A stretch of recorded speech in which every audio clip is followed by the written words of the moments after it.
साथियों नमस्कार। मैं सुरेंद्र वर्मा सुंदर एक बार आपके अपने चैनल सुरेंद्र वर्मा सुंदर छटपटाहट में आपका हार्दिक अभिनंदन और स्वागत करता हूं। इस आशा और विश्वास के साथ कि मंदिर के मौन में मैं इस सीरीज में 2 प्रस्तुतियां इससे पहले दे चुका हूं। साथियों, मुझे विश्वास है कि आपने उन परिस्थितियों का श्रवण और उसकी जानकारी पूरी श्रद्धा के साथ, विश्वास के साथ और समर्पण के साथ ली है। और मैं पुनः आपसे अनुरोध करता हूं साथियों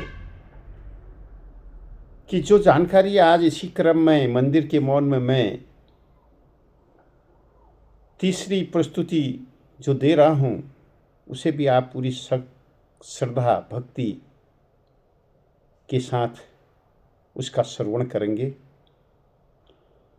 और ये भी विश्वास है कि अगर कहीं पर कोई त्रुटि हो तो मुझे अवगत कराने का कष्ट अवश्य करेंगे, ताकि मैं आगामी जो प्रस्तुतियां हैं उनमें सुधार कर सकूं।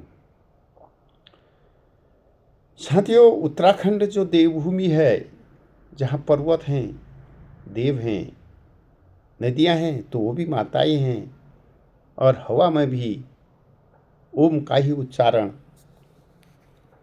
हमेशा प्रतीत होता है।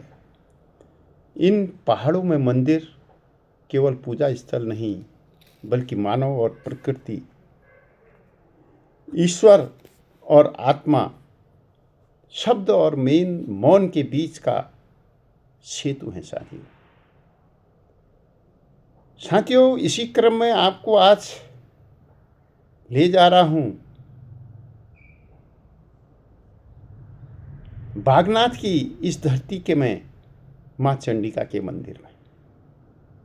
उससे पहले आवश्यक है कि हम उसके बारे में जान लें। यह संग्रह केवल तीर्थों का वैसे वर्णन नहीं है साथियों, बल्कि मनुष्य की चेतना और ईश्वर के मौन के मिलन का दस्तावेज है।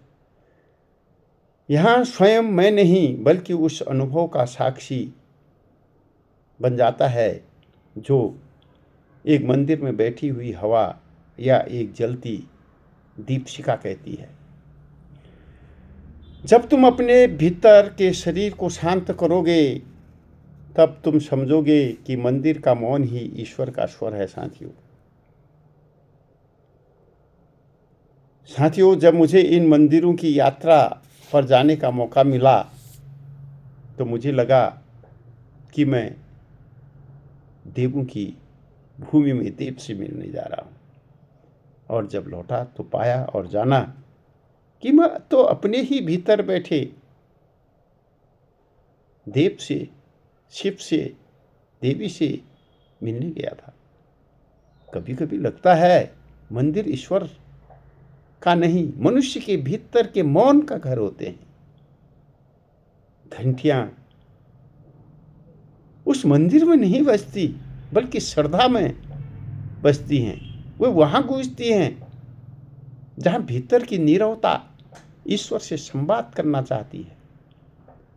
उत्तराखंड की भूमि, जिसे लोग देवभूमि कहते हैं साथियों, ये मेरे लिए केवल तीर्थ, धार्मिक स्थल का समूह नहीं है।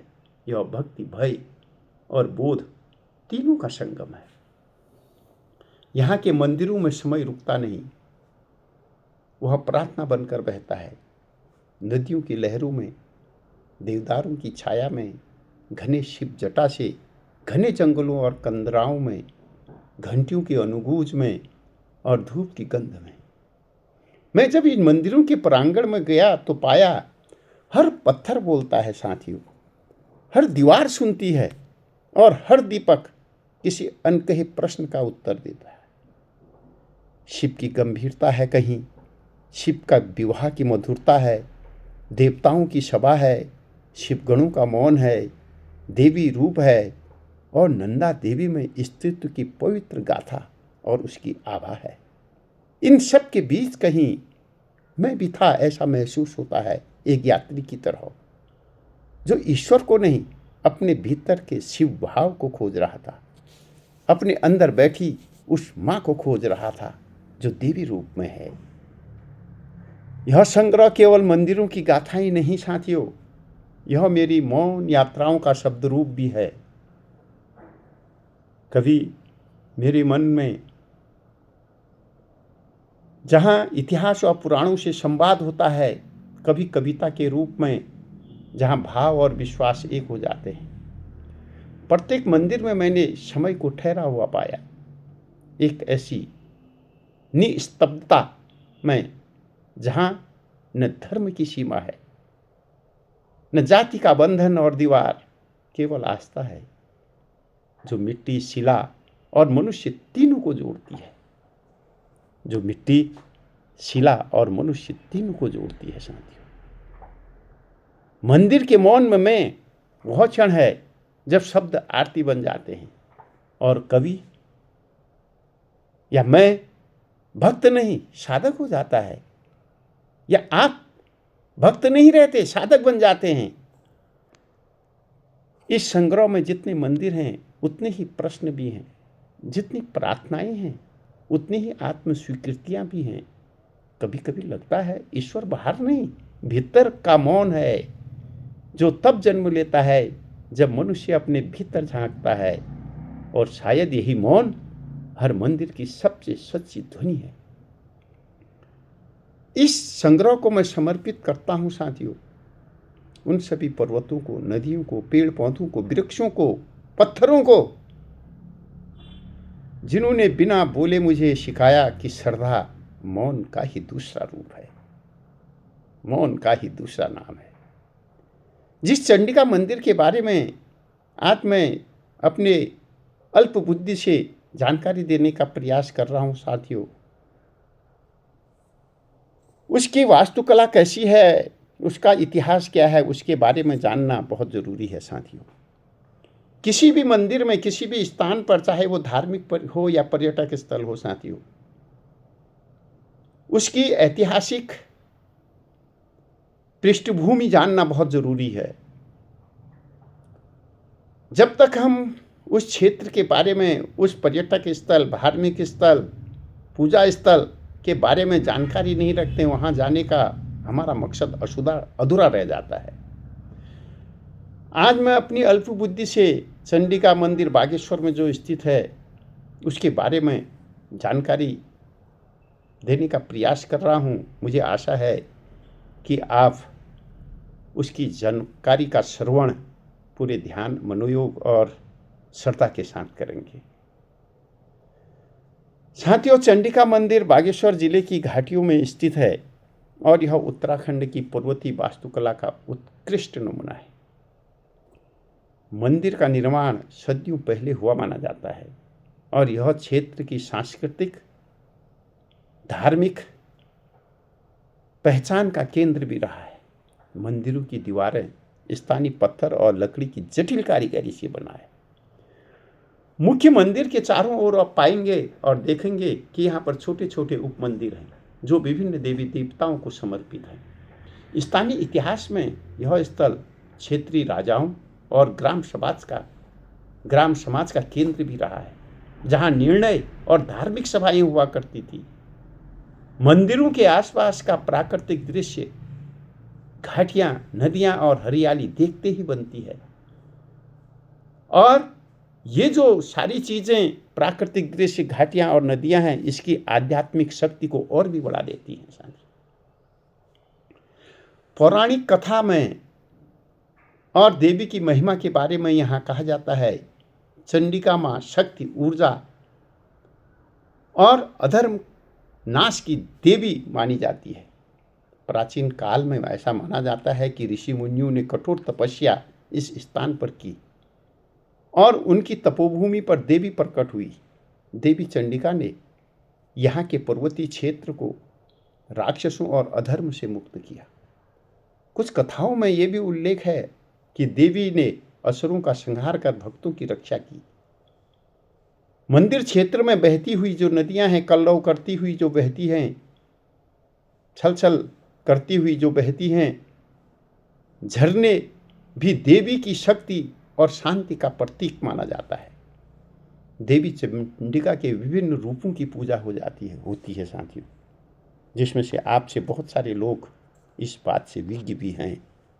चंडिका जो है क्रोध और शक्ति का स्वरूप है। चंडिका क्रोध और शक्ति का स्वरूप, और कालिका माँ जो कालिका है समय और मृत्यु का नियंत्रक और नियंत्रक है।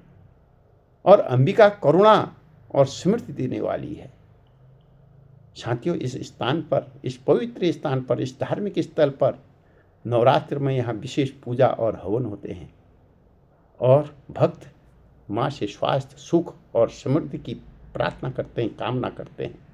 और माना जाता है कि जो भी भक्ति भाव से यहाँ माँ के दरबार में, माँ के चौखट पर अपना शीश झुकाता है, वो निश्चित ही उसकी मनोकामना पूरी होती है, ऐसा माना जाता है। यहाँ की संस्कृति का भी विशेष महत्व है साथियों।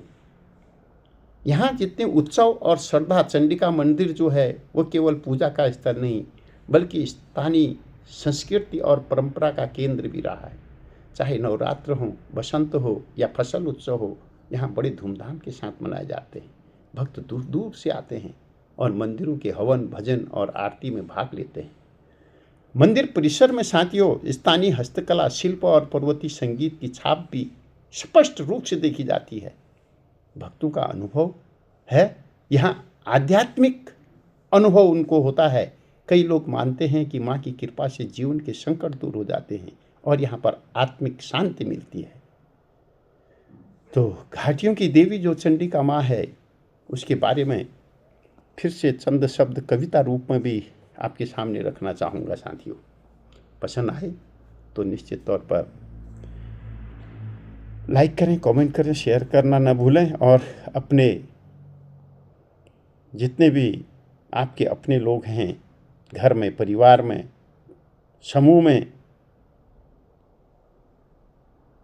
उनको शेयर करने का भी कष्ट करें ताकि वो भी इस जानकारी से अवगत हो सकें। घाटियों में बसी पर्वतों की ध्वनि में, घाटियों में बसी पर्वतों की ध्वनि में चंडिका माँ की गूंजती असीम शक्ति है। चंडिका माँ की गूंजती असीम शक्ति है। पत्थर की कारीगरी, लकड़ी की सजावट, पत्थर की कारीगरी, लकड़ी की सजावट, हर ईंट में इतिहास हर कोने में सड़ता है, हर कोने में सड़ता है। ऋषि तपस्वी मुनि ध्यानमग्न, ऋषि तपस्वी मुनि ध्यानमग्न तप की शक्ति से यहाँ देवी का रूप पूर्ण हुआ। अधर्म मिटाने आई, संकट हरने आई। घाटियों की रक्षा में माँ सदैव तत्पर रहती है, माँ सदा तत्पर रहती है। नदियाँ फिसलती हैं, झरने गूंजते हैं, नदियाँ फिसलती हैं, झरने गूंजते हैं, माँ की शक्ति से पर्वत जागते हैं। नदियाँ फिसलती हैं, झरने गूंजते हैं, माँ की शक्ति से पर्वत जागते हैं। नवरात्रि में मंदिर जगमगाए, भक्तों के हृदय में विश्वास उन्नत हो जाते हैं, विश्वास उन्नत हो जाते हैं। चंडिका माँ शक्ति की प्रतिमा, असुरों का संहार, भक्तों की रक्षा करती है। चंडिका माँ शक्ति की प्रतिमा, असुरों का संहार, भक्तों की रक्षा करती है। कालिका रूप में समय का प्रहरी, कालिका रूप में समय की प्रहरी, अंबिका रूप में समृद्धि और करुणा की साक्षी बन जाती है, करुणा की साक्षी बन जाती है। बसंत में बहार, फसल की खुशबू, बसंत में बहार, फसल की खुशबू सब यहाँ देवी की कृपा से ही संपन्न होता है। बसंत की बहार, फसल की खुशबू सब यहाँ देवी की कृपा से ही संपन्न होता है। घाटियों की देवी बागेश्वर की शान, माँ की शक्ति से उज्जवल हर स्थान होता है, हर स्थान होता है, हर स्थान होता है। इस पंक्ति को मैं फिर दोबारा कहना चाहूँगा। बसंत की बहार, फसल की खुशबू सब यहाँ देवी की कृपा से संपन्न होता है। घाटियों की देवी बागेश्वर की शान, घाटियों की देवी बागेश्वर की शान, माँ की शक्ति से उज्जवल हर स्थान स्थान होता है, हर कोना कोना होता है, हर कोना कोना होता है। माँ की कृपा आप सब पर बनी रहे, सबको सद्बुद्धि दे, सद्ज्ञान दे, अंधकार मिटाकर प्रकाश की ओर ले जाए। इसी आशा और विश्वास के साथ कि जैसे माँ ने पहले अधर्म का नाश किया था, राक्षसों का नाश किया था, उसी प्रकार माँ चंडिका आज भी अधर्म का नाश करे, राक्षसों का नाश करे, अज्ञान और अंधकार हमारे बीच में से हटाए, इसी और आशा अपेक्षा के साथ साथियों, अगर आपको मंदिर के मौन में मैं ये सीरीज अच्छी लग रही हो, जिसके तीसरी प्रस्तुति आज है, तो मुझे अवगत कराने का भी कष्ट करें। कोई त्रुटि हो उसके लिए मैं क्षमा प्रार्थी हूँ, और मुझे अवगत कराएंगे तो मैं सुधार का भी प्रयास उसमें निश्चित तौर पर करूँगा। एक मार्गदर्शक के रूप में आप मेरा मार्गदर्शन करेंगे, और मेरा एक बार आपसे अनुरोध है कि जो प्रेरणा मुझे ये उस शक्ति से मिली है कि मैं मंदिर में दर दर जा कर के उसको अनुभव करूं, और उस अनुभव को आपके साथ साझा करूं, उसमें आपकी महत्वपूर्ण भूमिका है साथियों। और इसे और महत्वपूर्ण बनाने के लिए प्लीज़ लाइक करें, शेयर करें, कमेंट करें, स्वयं भी, अपने परिवार भी, अपने इष्ट मित्र, निकट संबंधी मित्र, दोस्तों को भी, और अपने समूह में भी इसे शेयर कर मुझे कृतार्थ करने का कष्ट करेंगे। धन्यवाद। फिर मिलते हैं इसी कड़ी में एक अगले स्वर, अगले मंदिर के मौन में मैं की अनुभूति को लेकर आपके समक्ष उपस्थित होता हूँ। अपनी वाणी को विराम देता हूँ। आपका आभार और अभिनंदन करता हूँ।